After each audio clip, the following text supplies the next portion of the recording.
안녕하세요. 여러분, 오늘은 제가 이렇게 일본풍 가옥이 있는 곳에 한번 나와봤습니다. 이곳은 아마 여러분들이 초등학교나 중학교 때 한 번쯤은 와보셨을 법한 곳이에요. 여기는 바로 인천 계항장 거리입니다. 여러분들한테는 아마 차이나타운으로 훨씬 더 많이 기억하고 있으실 텐데요.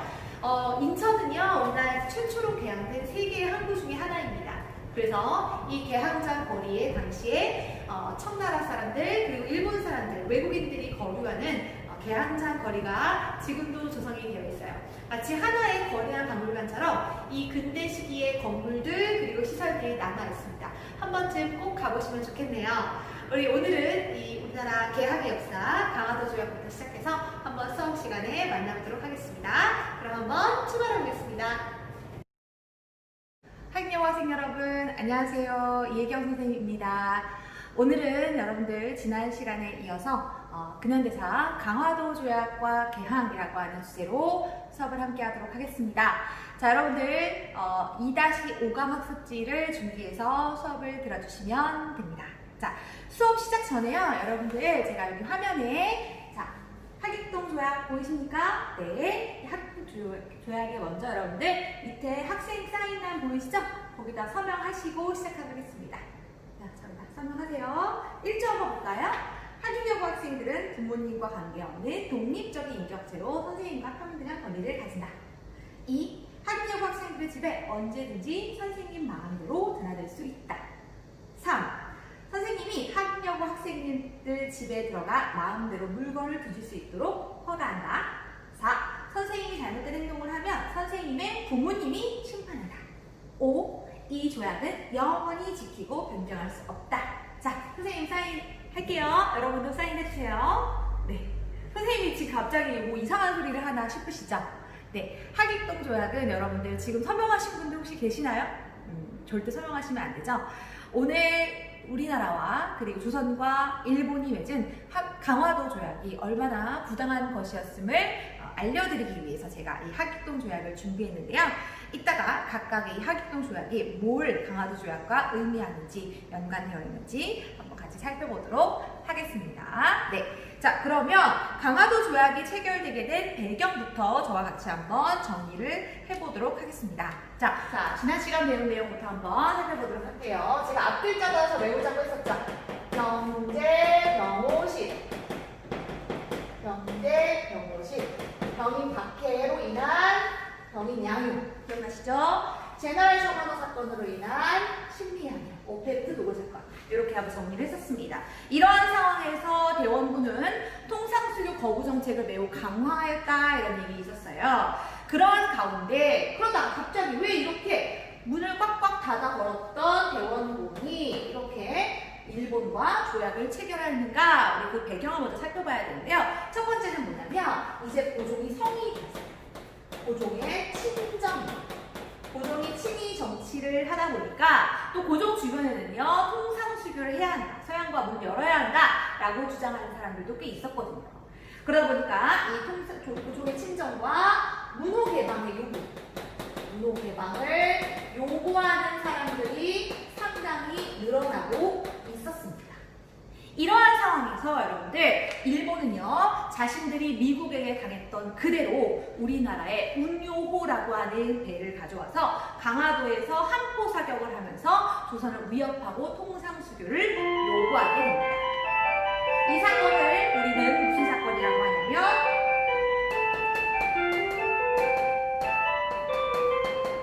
운요호 사건이라고 하죠.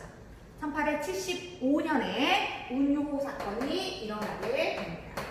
이 운요호 사건이 일어나면서 조선은 일본과 계항하겠다고 하는 마음을 먹게 되는데요. 여기서 선생님은 공부를 할 때마다 항상 의문이 났었어요. 왜 그동안 병인양요나 식미양요처럼 프랑스와 미국이 왔을 때는 문을 굳게 걸어 잠궜던 조선이 왜 일본에게 문을 열었는가 하는 것이죠. 그 배경을 아시면 왜 조선이 이렇게 강화도 조약을 체결했는지 알게 될 겁니다. 일단 여러분, 프랑스나 병인양요 같은 경우는 프랑스, 식미양요는 미국과의 치렀던 양요죠. 이 서양 국가들은 잘 모르는 국가였어요. 그러나 일본 같은 경우는 우리나라가 제대로 어때요? 통상과 교류를 했던 국가였죠.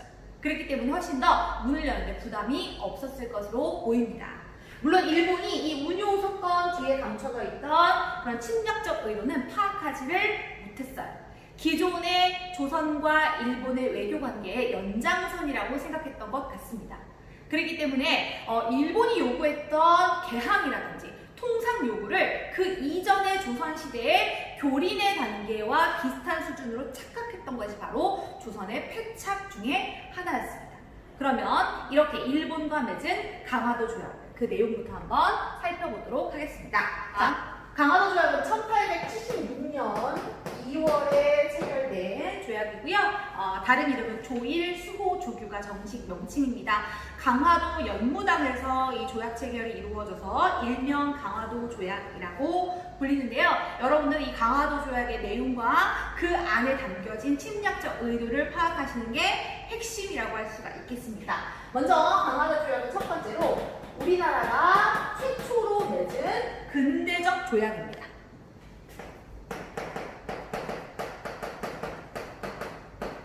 근대적 조약이라고 하는 말은 예전에 조선이 갖고 있었던 4대 교린이라든지 이런 외교적 정책이 아니라 서양에서 들어온 국가 간의 어떤 근대적 조약의 체결을 의미합니다.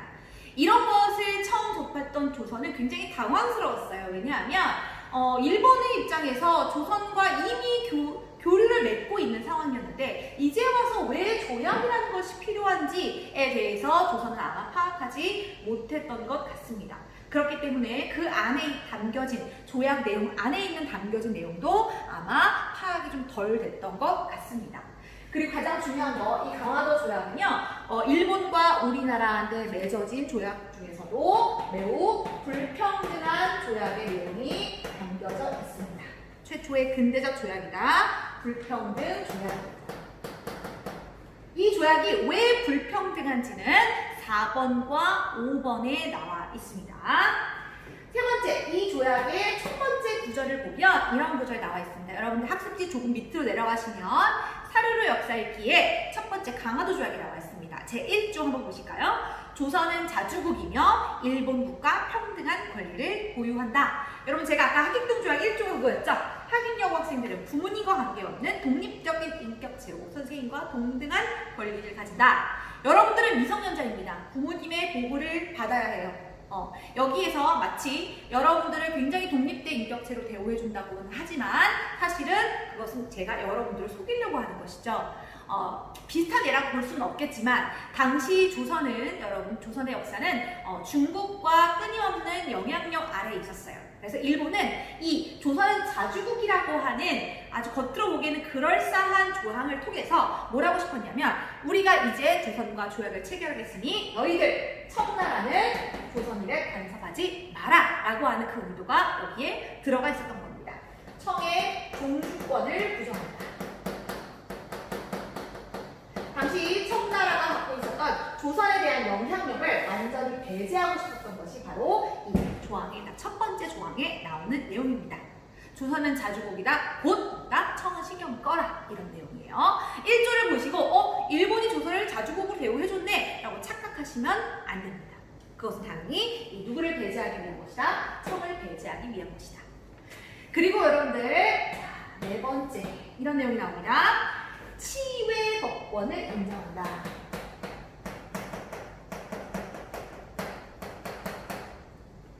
치외 법권이라는 건 뭐냐면요.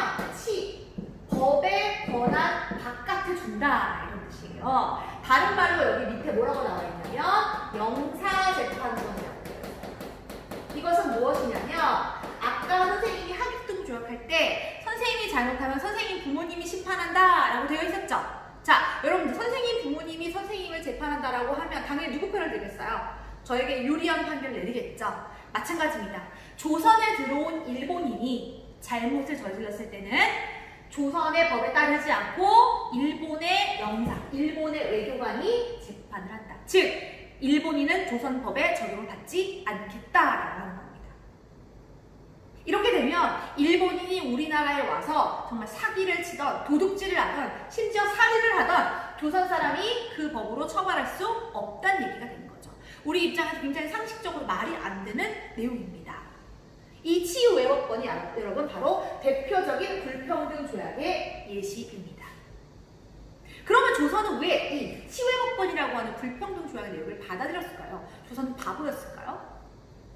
사실 여러분 기존의 조선과 일본은요 외교 관계에 있어서 상당 부분 이 치외법권 적용이 되고 있었어요. 예를 들면 이런 거죠. 자, 제가 잠깐 지도를 그릴 건데요. 당시 일본 사람들은요 주로 여기 부산의 외관이라는 곳에서 머무르면서 여기에서 상권을 형성하고 있었어요. 그래서 사실은 여기에서 이 외관 안에서 일본인들 사이에 일어나는 범죄나 이런 것들은 외관에서 알아서 처리하는 경우가 대부분이었습니다. 왜냐하면 이 일본 사람들이 이 조선의 내부까지 들어오지 않았기 때문에 그들 나름대로 범죄를 처리했던 것이죠. 그래서 큰 문제가 없었어요. 아마 조선은 그것의 연장이라고 이 치외법권을 해석한 것 같습니다. 그러나 이때부터는 이 외관뿐만 아니라 조선 전역의 일본인들이 돌아다니게 되면서 문제가 생기게 되는 거죠. 그리고 다섯 번째, 이제부터 연해 측량권을 인정합니다. 연해 측량권이란 일본의 배가 조선의 연안을 마구마구 돌아다니면서 어디가 어떻게 생겼는지 다 염탐할 수 있도록 허가하는 겁니다. 제가 아까 하객동 조약에 말씀드렸던 거 여러분들이 나한테 현관문 비밀번호를 알려준다. 그리고 내가 너네 집에 가서 여러분들 집에 가서 물건을 다 뒤져도 허가한다. 이런 내용이에요. 이 말도 안 되는 조약을 일본이 요구했을 때 조선은 그 조항이 갖고 있는 것들 단순히 또 이 외관 근처라고 생각했던 것 같습니다. 그렇기 때문에 이 말도 안 되는 조항 내용을 받아들이게 됩니다. 연해 측량권을 인정한다. 이것도 역시 여러분 어때요? 이 불평등 조약의 대표적인 예시입니다. 두 가지 치외법권, 그다음 연해 측량권 이 개념을 반드시 여러분들 체크해 두시면 좋겠습니다. 그리고 마지막으로 이때 조선은 3개의 항구를 일본에게 개항하게 됩니다. 첫 번째, 원래 근본적으로 여러분 일본과 많이 교류했던 부산, 그리고 지금 우리가 살고 있는 인천, 그리고 저기 북한 쪽에 있는 원산, 이 3개의 항구를 개항하게 됩니다. 거기 보시면 부산, 원산, 인천 이 3개의 항구를 강제로 개항하게 됩니다. 마치 일본이 미국에 의해서 항구가 개항됐던 것처럼 우리도 이렇게 3개의 항구를 일본에 열게 되는 것이죠. 그래서 이 부산 같은 경우는 경제적 목적으로, 원산은 군사적 목적으로, 인천은 서울과 가깝기 때문에 정치적 목적으로 개항하게 됩니다. 그래서 여러분들 인천 개항장 아시죠? 차이나타운 거기 한번 다 가보셨죠, 여러분? 거기에 이때 들어온 일본인들과 청나라 사람들이 살던 개항장 거리가 지금도 여러분 조성이 되어 있습니다. 인천은 이 시기부터 여러분 역사에서 아주 중요한 곳으로 떠오르게 됩니다. 여기까지가 여러분 강화도 조약의 내용이었는데요. 이 강화도 조약의 내용에서 꼭 체크해야 될 거, 최초의 근대적 조약이라는 거, 그리고 매우 불평등한 조약이었고 그 대표적인 것이 치외법권과 연해 측량권이다 라고 하는 거 체크하고 넘어가겠습니다. 그 옆에 나와 있는 조일 무역 규칙이나 조일 수호조약 부록은요, 이 강화도 조약의 여러분 후속 조약이라고 생각하시면 좋겠습니다. 자, 이번에는 1876년 6월에 만들어진 조일 무역 규칙에 대해서 한번 이야기를 해볼게요. 자, 강화도 조약 같은 경우는 전체적인 조일 수호조약의 큰 틀이라고 하면 이 무역 규칙하고요, 수호조약 부록 같은 경우에는 이 강화도 조약의 후속 조약, 좀 더 디테일한 조약들이라고 생각하시면 되겠습니다. 먼저 무역 규칙은 이제 말 그대로 조선과 일본이 통상을 하면서 생기는 발생하는 일들에 대해서 규칙을 정해놓은 겁니다. 여기에다가 여러분들이 이렇게 써놓을까요? 삼무. 저는 이걸 삼무라고 하는데 무자가 무슨 무자예요? 없을 무자죠. 이때는 세 가지가 없습니다. 뭐가 없는지 한번 살펴볼게요. 첫 번째, 일본인에게 수출입하는 상품에 대해서, 일본에서 수입해오고 일본으로 수출해가는 상품에 대해서 두 가지가 없습니다. 첫 번째는 뭐냐면 무관세. 관세가 없어요. 무관세. 관세는 뭐예요, 여러분? 외국에서 들어오는 상품에 대해서 우리나라에 세금을 부과하는 거죠. 그래서 외국의 상품이 들어올 때 세금을 붙여서 좀 더 비싸게 들어오게 되면 우리나라 상품의 경쟁력을 지키기 위한 우리나라 무역 자주권에 해당하는 겁니다. 그런데 관세가 없이 우리나라에 일본의 상품이 들어오게 됩니다. 그리고 또 하나는 무항세, 항구에 자, 우리나라에서 항구를 이용하는 세금을 내지 않는다는 거예요. 예를 들면 여러분들 우리가 외국에 비행기 타고 놀러 갈 때요. 그 비행기 티켓 안에 공항 이용료, 공항세 같은 것들이 있어요. 그런 것처럼 항구를 이용하는 항구 이용세를 내지 않았던 겁니다. 이렇게 되면 일본 상품이 어떠한 제약도 받지 않고 값싸게 우리나라에 들어오게 되는 겁니다. 그러면 어떤 영향이 있게 되느냐? 오른쪽에 거기 영향이라고 되어 있나요? 바로 이때 우리나라에 일본 상품이 매우 값싸게 들어오게 되는 거죠. 일본 상품이 어떠한 조치 없이 값싸게 들어옵니다. 값싸게 들어와서 그렇게 되면 어떻게 돼요? 우리나라 상품을 파는 우리나라 조선의 산업에 큰 타격을 받게 됩니다.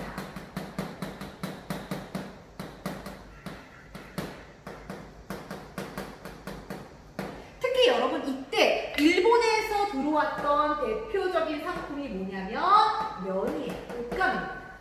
이 면 같은 경우에는 일본에서 공장에서 기계로 찍어내서 들어온 옷감이 들어오게 되는데 그렇게 되면 조선 사람들이 배틀로 짠 그런 옷감보다 훨씬 더 질이 좋은 면이 이렇게 값싼 가격으로 들어오게 되면 우리나라 상품의 경쟁력이 떨어지게 되고 우리나라 상품 산업이 무너지게 되는 결과를 가져오게 됩니다. 이것도 여러분들 그럼 선생님 이거 조선은 왜 이렇게 바보 같은 조항을 받아들였나요? 이유는 뭐냐면 아까 이야기했던 거랑 마찬가지 이야기입니다.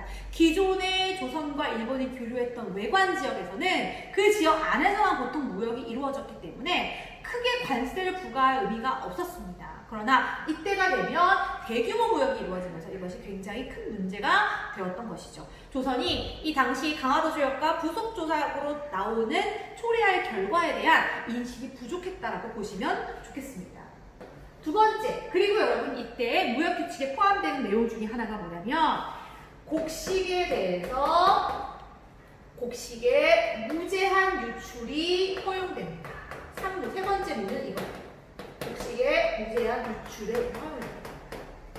이때 우리나라의 선생님이 아까 뭐라 그랬어요? 일본에서 들어온 물품이 면이라고 하면 일본이 가지고 나간 것이 바로 뭐예요?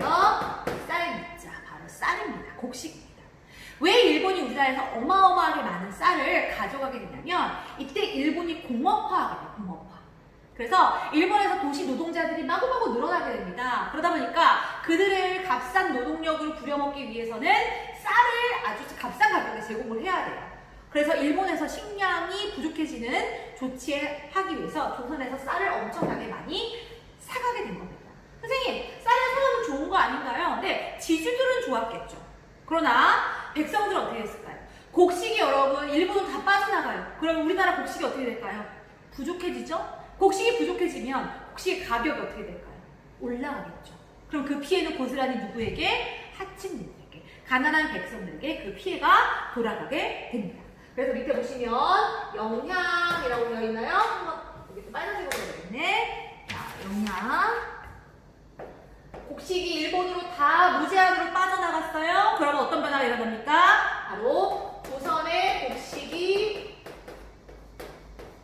곡식이 부족해지고 단어에 따라서 물가는 어떻게 될까요? 매우 폭등하게 됩니다.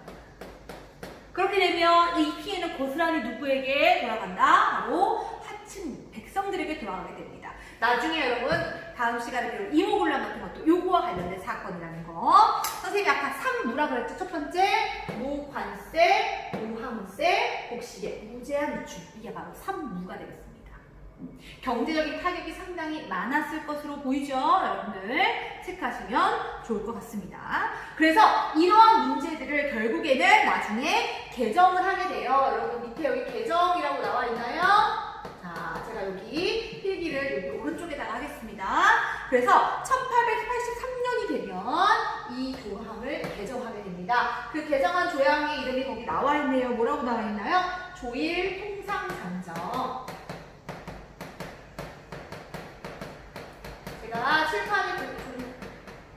공간이 부족해서 오른쪽에다 쓰고 있습니다. 양해 부탁드립니다. 자, 1883년이 되면 이 무관세 조항을 개정을 하게 됩니다. 어떻게 개정을 하게 되느냐? 첫 번째, 아주 적은 수준이지만 관세를 부과하는 것을.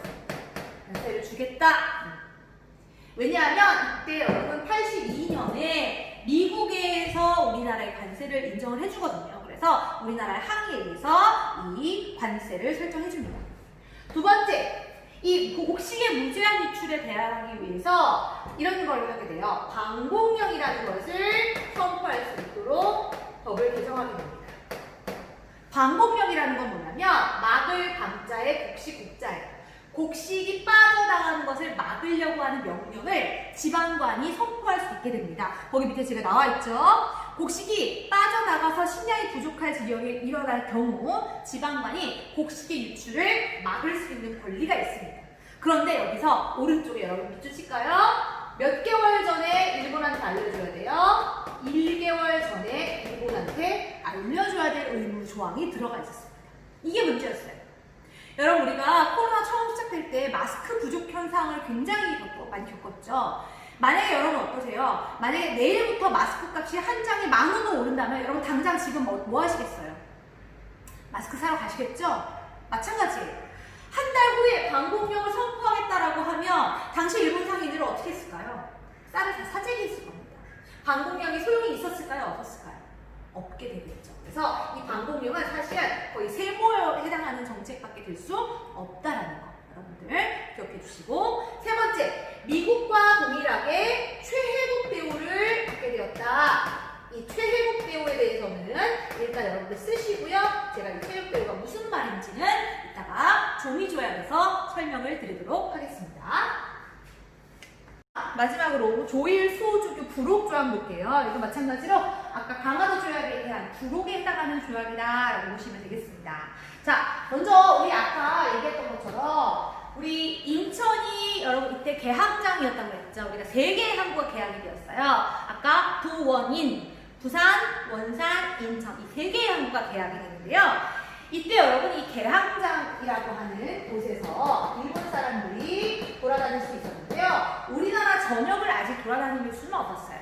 이 개항장에서 10리 이내에서만 일본 사람들이 살고 통상하고 교류할 수 있습니다. 이걸 우리가 세 글자로 뭐라고 하냐면 개항장에서 일본 사람들이 사는 곳을 거류지라고 했습니다. 주거하면서 체류하는 곳 이렇게 생각하시면 되겠어요. 개항장에서 일본인의 거류지를 설정했다라고 되어 있는데 거기에 개항장 몇 리 이내라고 써 있을까요? 10리.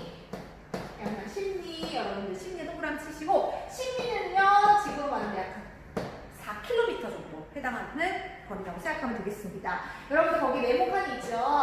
여기가 개항장이라고 생각하면 각 4km 정도의 곳을 우리가 거류지라고 해서 이 지역에서만 일본 사람들이 여기에 살면서 교류도 하고 이렇게 생각하시면 좋을 것 같아요. 일본 사람들이에요. 이 땅을 우리가 거류지라고 부릅니다.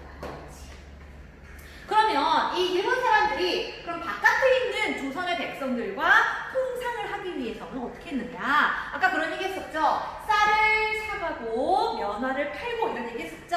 그래서 예를 들면 바깥에 조선 사람이 있다고 합시다. 상투를 틀었어요. 그리면 안 돼도 돼요. 네. 자, 이 사람이 조선 사람이에요. 조선 사람. 이 조선 사람, 바깥에 있는 이 사람은 거류지 바깥으로 나올 수가 없습니다. 그래서 이 사람과 조선 사람들이 이렇게 통상을 합니다. 자, 조선 사람들은 이 사람한테 뭘 팔아요? 아까 쌀을 판다고 했죠. 쌀을 팔고, 일본 사람들은 조선 사람들에게 뭘 팔아요? 옷값, 면화를 판다고 했습니다. 그런데 이렇게 선생님이 했던 것처럼 이 사람들 다이렉트로 거래할 수가 없어요. 왜냐하면 이 사람이 밖으로 나갈 수 없기 때문에. 그래서 바깥에 있는 조선의 백성들과 일본 사람들을 연결해주는 상인이 있습니다. 이 중간 상인을 우리가 뭐라고 부르냐면 객주라는 상인으로 불러요. 이 객주의 역할, 이 조선의 백성들과 일본 사람들을 연결해주는 역할이 바로 객주의 역할입니다. 이 객주가 어떤 역할을 할지 우리가 다음에 한 번 더 볼 거예요. 거니까요. 이 그림 한번 기억해 두시고 그려두시면 좋겠습니다. 어쨌든 일본 사람들은 대항장 10리 밖으로 나갈 수 없다. 우리가 이걸 거류지라고 하고, 우리 인천의 대표적인 거류지가 바로 아까 우리가 봤었던 차이나타운, 바로 일본이 거류지입니다. 차이나타운에 가면 여러분 높게 계단이 있어요. 공자상 있는 그 계단. 그리고 한쪽으로는 일본이 거류지고요. 이 한쪽으로는 청나라 거류지입니다. 그래서 양쪽에 여러분 차이나타운과 일본 거류지 거리에 집의 모양이 완전히 다릅니다. 한번 차이나타운 가실 일 있으면 보셔도 좋을 것 같습니다. 그리고 두 번째 중에 하나가 이 대항장 거류지 내에서는 일본 화폐를 사용할 수 있도록 합니다. 일본 화폐. 여러분, 일본 화폐를 사용할 수 있었도록 한 것도 역시 여러분들 큰 우리나라 경제 혼란을 가져오게 됩니다. 여러분들 지금 달러 가지고 편의점 가서 물건 사실 수 있어요? 아니죠? 여러분, 우리나라에서는 원화만 쓸 수가 있습니다. 달러를 쓸 수 있는 곳은 어디냐면 면세점이죠. 면세점이나 그 외국인 거주 지역 일부 지역에서만 사용을 하고 있어요. 왜냐하면 이 달러를 만약에 우리나라에 다 통용을 하게 되면 어때요? 외화의 가격에 따라서 우리나라 경제가 휘청거리게 됩니다. 그렇기 때문에 이건 우리가 화폐 자주권이라고 하는데, 그런데 이때 우리나라 대항장 안에서 사람들이 일본 화폐를 사용할 수 있게 돼요. 이것도 역시 우리나라의 경제에 아주 안 좋은 영향을 끼치게 됩니다. 어떤 영향? 그래서 우리나라 조선 경제에 악영향을 끼치게 돼요. 왜냐면 일본 화폐가 비싸지고 일본 화폐가 싸지고 이런 거에 따라서 우리나라 경제가 요동치게 됩니다. 나중에 일본은 결국 어떻게 합니까? 일본 화폐 사용해서 더 나아가서 우리나라 식민지가 되면 우리나라 화폐를 완전히 없애버리고 일본의 화폐만 사용하게 되는 슬픈 시절도 여러분 등장하게 돼요. 여기까지가 조일 수호조교 부록이었습니다. 자, 그럼 여기까지 한 내용들을 여러분 한번 살펴보시면서 강화도 조약의 후속 조약들 보시면 좋겠어요. 밑으로 내려가시면 사료의 역사 읽기 있죠? 지금까지 제가 설명드렸던 내용들이 조약 내용으로 나와 있으니까요. 그 조약 내용도 같이 연결해 두시면 좋을 것 같습니다. 자, 이렇게 여러분들 앞서 배웠던 강화도 조약, 조일 무역규칙, 수호조교 부록 이 세 가지 공부를 했고요. 자, 그 다음에 우리나라가 일본 다음으로 문을 열었던 나라가 바로 어디냐면 미국입니다. 그래서 1882년이 되면 우리나라가 식민양육 때 열지 않았었는데, 이때 여러분 미국과 가장 먼저 서양 국가들 중에서는 가장 먼저 조약을 체결하게 되는데요. 그 원인을 우리가 지금부터 좀 살펴봐야 되겠습니다. 여기 화살표 이렇게 되어 있죠. 특히 이걸 아주 많이 물어봅니다. 첫 번째는 뭐냐면 우리나라와 미국이 조약을 체결할 수 있도록 적극적으로 알선해준 나라가 있어요. 바로 청나라입니다. 청의 알선이. 왜냐하면 여러분 청나라 입장에서 그랬던 거예요. 원래 조선은 내 뭔가 영향력 아래 있던 애인데 일본이 갑자기 조선과 조약을 체결하면서 청나라를 확 배제시켜버리죠. 그래서 이 청나라는 미국에다가 이런 거지. 왜 있잖아, 내가 아는 동생인데 한번 친하게 지내, 이런 식으로 해서 조선의 어떤 영향력을 행사하고 싶었던 것 같습니다. 그래서 당시에 조선의 수시식부터 당하고 있던 러시아, 그리고 일본을 견제하려고 하는 목적에서 이 미국과 조선을 연결시켜주게 됩니다. 청나라의 이러한 조치가 과연 청나라에 유리했는지 한번 확인해 보도록 하죠. 두 번째, 그리고 이때 조선에 들어와서 큰 영향을 주었던 책이 한 권 있습니다. 이 책의 이름을 반드시 기억해 주셔야 되는데요. 바로 조선 책략이라는 책이에요. 조선 책략, 말 그대로 뭐냐?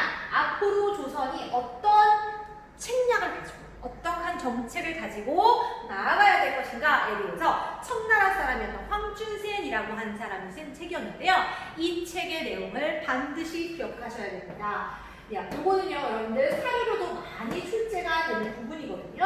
우리 한번 살펴볼까요? 자, 밑에 있는 사료학습 맨 마지막에 나와 있습니다.